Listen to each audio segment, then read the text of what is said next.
ॐ मित्राय नमः। ॐ रवये नमः। ॐ सूर्याय नमः। ॐ भानवे नमः। ॐ खगाय नमः। ॐ पूष्णे नमः।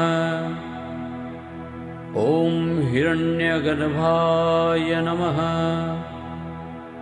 ॐ मरीचये नमः।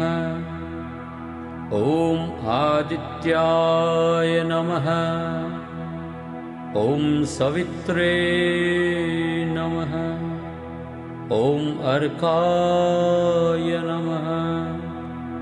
ॐ भास्कराय नमः।